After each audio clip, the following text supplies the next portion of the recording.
Hi all, അസ്സലാമലൈക്കും. Welcome back to Silna's kitchen. ഇന്നത്തെ recipe ഒരു അടിപൊളി വെറൈറ്റി ആയിട്ടുള്ള നല്ലൊരു സ്വീറ്റിൻ്റെ റെസിപ്പിയാണ്. പാലും കപ്പലണ്ടിയും വെച്ചിട്ടാണ് ഇത് ചെയ്തെടുത്തിട്ടുള്ളത്. നല്ല ടേസ്റ്റി ആയിട്ടുള്ള ഒരു അടിപൊളി സ്വീറ്റാണ്. അപ്പോൾ ഇതെങ്ങനെയാണ് തയ്യാറാക്കുന്നതെന്ന് അറിയാനായിട്ട് വീഡിയോ സ്കിപ്പ് ചെയ്യാതെ മുഴുവനായിട്ടൊന്ന് കണ്ടു നോക്കണേ. അപ്പോൾ ഈ ഒരു സ്വീറ്റ് തയ്യാറാക്കാനായിട്ട് ഞാനിവിടെ 250 ml കപ്പിൻ്റെ അളവിൽ 1 കപ്പ് കപ്പലണ്ടി ഈ ഒരു മിക്സിയുടെ ജാറിലേക്ക് ഇട്ട് കൊടുത്തിട്ടുണ്ട്. വറുത്ത കപ്പലണ്ടിയാണ്. പിന്നെ അതിലേക്ക് ഞാൻ ഒഴിച്ചു കൊടുത്തിട്ടുള്ളത് കട്ടിയായിട്ടുള്ള പശുവിൻ പാലാണ്. 250 ml കപ്പിൻ്റെ അളവിൽ 1 കപ്പ് ഒഴിച്ചു കൊടുത്തിട്ടുണ്ട്. ഇനി ഈ പലഹാരത്തിന് നല്ലൊരു മണത്തിന് വേണ്ടിയിട്ട് ഒരു 3 ഏലക്ക ഇട്ട് കൊടുത്തിട്ടുണ്ട്. അതിൻ്റെ കൂടെ തന്നെ 2 ഗ്രാമ്പും ഇട്ട് കൊടുത്തിട്ടുണ്ട്. അപ്പോൾ നല്ലൊരു മണവും പ്രത്യേക ഒരു ടേസ്റ്റും ഒക്കെയാണ് ഇതിന്. ഇനി ഇത് നല്ല പോലെ ഒന്ന് അരച്ചെടുക്കാം. ഇനി ഇത് അരച്ചെടുത്ത മിക്സിൻ്റെ പരുവം എങ്ങനെയാണ് ഇരിക്കുന്നതെന്ന് അറിയാനായിട്ട് ഞാനിവിടെ ഒരു സ്പൂൺ കൊണ്ട് കോരി കാണിച്ചു തരാം. ഇപ്പോൾ ദാ നല്ല കട്ടിയായിട്ടാണ് അരഞ്ഞു കിട്ടിയിട്ടുള്ളത്. അതുപോലെ തന്നെ നല്ല മിനുസമായിട്ട് അരഞ്ഞു കിട്ടിയിട്ടുണ്ട്. ഞാനിപ്പോൾ ഇതൊന്ന് കൈകൊണ്ട് തൊട്ട് കാണിച്ചു തരാം. നല്ല നൈസായിട്ടാണ് കിട്ടിയിട്ടുള്ളത്.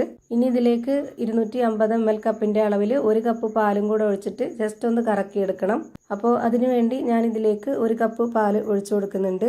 നമ്മുടെ വീഡിയോസ് കണ്ടുകൊണ്ടിരിക്കുമ്പോൾ തന്നെ സിൽനാസ് കിച്ചൺ ചാനൽ ആദ്യമായിട്ട് കാണുന്നവരാണെങ്കിൽ പ്ലീസ് ഒന്ന് സബ്സ്ക്രൈബ് ചെയ്തേക്കണേ. ഒപ്പം തന്നെ ഈ വീഡിയോസ് നിങ്ങൾക്ക് ഇഷ്ടപ്പെടുകയാണെങ്കിൽ ഒരു ലൈക്ക് ചെയ്ത് ഷെയർ ചെയ്ത് സപ്പോർട്ട് ചെയ്യാനും മറക്കരുത്. ഞാനിപ്പോൾ ഇതാ ഇവിടെ ജസ്റ്റ് ഒന്ന് കറക്കിയെടുത്തതിന് ശേഷം ഇതുപോലെ ഒരു പാത്രത്തിലേക്ക് അരിപ്പ് വെച്ചിട്ട് അരിച്ചൊഴിച്ചു കൊടുക്കുന്നുണ്ട്. ഈ ഒരു അരിപ്പിൽ 1/4 ഭാഗത്തോളം ഈ ഒരു മിക്സ് ഒഴിച്ചു കൊടുത്തതിന് ശേഷം ഇതുപോലെ ഒരു വിസ്ക് വെച്ചിട്ട് നന്നായിട്ട് ഇളക്കി കൊടുക്കുന്നുണ്ട്.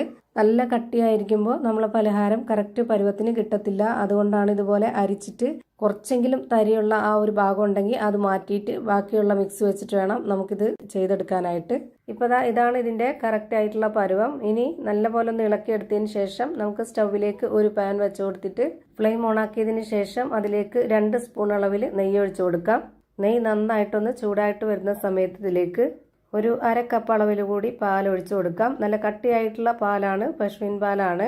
അപ്പോൾ ആകെ ഇതിലേക്ക് എടുത്തിട്ടുള്ളത് 250 ml കപ്പിൻ്റെ അളവിൽ 2.5 കപ്പ് പാലാണ് ടോട്ടൽ ഇതുവരെ എടുത്തിട്ടുള്ളത്. ഇനി ഈ പാല് ലൈറ്റായിട്ടൊന്ന് ചൂടായി വരുന്ന സമയത്ത് ഇതിലേക്ക് പാൽപ്പൊടി ഇട്ട് കൊടുക്കാം. 1/4 കപ്പിൻ്റെ മെഷർമെൻറ്റ് കപ്പിൽ ഒരു 1/4 കപ്പോളം പാൽപ്പൊടിയാണ് ഇട്ട് കൊടുത്തിട്ടുള്ളത്. ഇനി ഇത് നന്നായിട്ടൊന്ന് ഇളക്കി യോജിപ്പിച്ച് കൊടുക്കാം. ഈ ഒരു പാൽപ്പൊടി കട്ടയാവാതിരിക്കാനാണ് ഇങ്ങനെ ചെയ്തിട്ടുള്ളത്. പിന്നെ നെയ്യിൽ ഇതുപോലെ ചെയ്തെടുക്കുമ്പോൾ ഒരു പ്രത്യേക ടേസ്റ്റ് കൂടിയാണ്. ഇനി നമ്മുടെ ഫ്ലെയിം കൂട്ടി വെച്ചതിന് ശേഷം ഇതിലേക്ക് ആ ഒരു അരച്ച് വെച്ചിട്ടുള്ള കപ്പലണ്ടി മിക്സ് കൂടി ഒഴിച്ചു കൊടുക്കാം. പിന്നെ ഞാൻ ഇതിലേക്ക് ഒഴിച്ചു കൊടുക്കുന്നത് മധുരത്തിന് വേണ്ടി ശർക്കര ഉരുക്കിയതാണ്.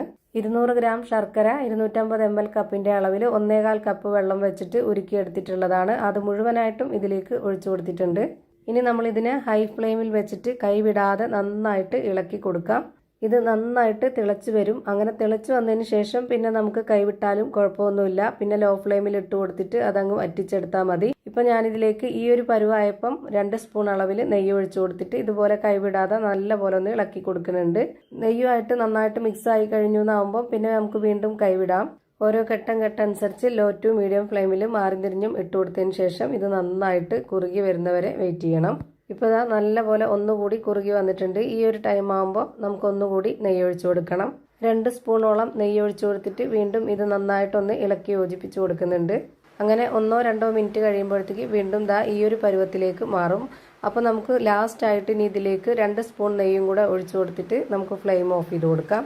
ലാസ്റ്റായിട്ട് നെയ്യ് ഒഴിച്ചു കൊടുത്തതിന് ശേഷം ഇതുപോലെ ഒന്ന് ഇളക്കി യോജിപ്പിച്ചിട്ട് വേണം നമ്മൾ ഫ്ലെയിം ഓഫ് ചെയ്ത് കൊടുക്കാനായിട്ട്. ഘട്ടമായിട്ട് ഞാനിതിലേക്ക് 50 ഗ്രാമോളം നെയ്യ് ഒഴിച്ചു കൊടുത്തിട്ടുണ്ട്. നെയ്യ് ഹൽവയൊക്കെ തയ്യാറാക്കുന്ന അതേപോലെയാണ് ഞാനിപ്പോൾ ഇവിടെ കപ്പലണ്ടി കൊണ്ട് ഈ ഒരു സ്വീറ്റ് തയ്യാറാക്കി എടുത്തിട്ടുള്ളത്. ഇനി നമ്മൾ ഈ ഒരു പാനിൽ തന്നെ ഇത് വെച്ചിരിക്കരുത്. ചൂടോടെ സ്പൂൺ കൊണ്ട് കോരി കഴിക്കണമെന്നുണ്ടെങ്കിൽ അങ്ങനെ കഴിക്കാം. നല്ല ടേസ്റ്റ് ആയിട്ടുള്ള ഒരു അടിപൊളി സ്വീറ്റാണ്. ഞാനിവിടെ ബോൾസ് ടൈപ്പിലാക്കി എടുക്കാൻ വേണ്ടിയിട്ട് ഇതൊന്ന് ചൂടാറാനായിട്ട് ഇതുപോലൊരു സ്റ്റീൽ പ്ലേറ്റിൽ നെയ്യ് സ്പ്രെഡ് ആക്കിയതിന് ശേഷം അതിലേക്ക് ഒഴിച്ചു കൊടുത്തിട്ട് സ്പാച്ച് കൊണ്ട് ഇതുപോലെ ഒന്ന് ലെവൽ ചെയ്ത് കൊടുത്തിട്ടുണ്ട്. ഇനി ഒരു 30 മിനിറ്റിന് ശേഷം നമ്മുടെ കയ്യിൽ കുറച്ച് നെയ്യോ ഓയിലോ ഒന്ന് സ്പ്രെഡ് ആക്കിയതിന് ശേഷം നമ്മുടെ കൈയുടെ ഉൾഭാഗത്ത് കുറച്ച് നെയ്യോ ഓയിലോ ഒന്ന് സ്പ്രെഡ് ആക്കിയതിന് ശേഷം ഇതുപോലെ നമ്മുടെ കൈയുടെ ഉൾഭാഗത്ത് സ്പൂൺ കൊണ്ട് കോരി ഇതുപോലെ കുറച്ച് വെച്ച് കൊടുത്തിട്ട് ഈ ഒരു ഷേപ്പിലാക്കി എടുക്കുന്നുണ്ട്. വായിലിട്ടാൽ അലിഞ്ഞു പോകുന്നൊക്കെ പറയുന്ന പോലത്തെ അത്രയും നല്ല ടേസ്റ്റി ആയിട്ടുള്ള ഒരു ഹൽവയാണ് റെഡിയായി കിട്ടിയിട്ടുള്ളത്. സ്പൂൺ കൊണ്ട് കോരി കഴിച്ചാൽ മതി എന്നുള്ളവർക്ക് അങ്ങനെ കോരി കഴിച്ചാൽ മതി. അല്ലാന്നുണ്ടെങ്കിൽ ഇതുപോലെ കൈയുടെ ഉള്ളിൽ വെച്ചിട്ട് ഒന്ന് ബോൾസ് ആക്കിയിട്ടെടുക്കാം. ഇങ്ങനെ ചെയ്യുമ്പോൾ കാണാനൊരു ഭംഗി ഉണ്ടാവും. അതിന് വേണ്ടിയിട്ടാണ് ഞാൻ ഈ ഒരു ഷേപ്പിൽ റെഡിയാക്കി എടുത്തിട്ടുള്ളത്. ഇതുപോലെ എല്ലാം റെഡിയാക്കി ഒരു പാത്രത്തിലേക്ക് മാറ്റിയിട്ടുണ്ട്. അപ്പോൾ ഇത്രയേ ഉള്ളൂ ഇന്നത്തെ വീഡിയോ ഇഷ്ടമായാൽ ലൈക്ക് ചെയ്യാനും കമന്റ് ചെയ്യാനും ഷെയർ ചെയ്യാനും മറക്കരുത്. അതുപോലെ തന്നെ ഞാനിടുന്ന പുതിയ വീഡിയോസ് നോട്ടിഫിക്കേഷനായിട്ട് കിട്ടുന്നതിന് വേണ്ടി സബ്സ്ക്രൈബ് ചെയ്ത് ബെല്ലൈക്കൺ അമർത്തി അതിൽ ഓൾ എന്ന ഓപ്ഷൻ എനേബിൾ ചെയ്ത് കൊടുക്കാനും മറക്കരുത്. പുതിയൊരു വീഡിയോയുമായി വീണ്ടും വരും. Thank you for watching.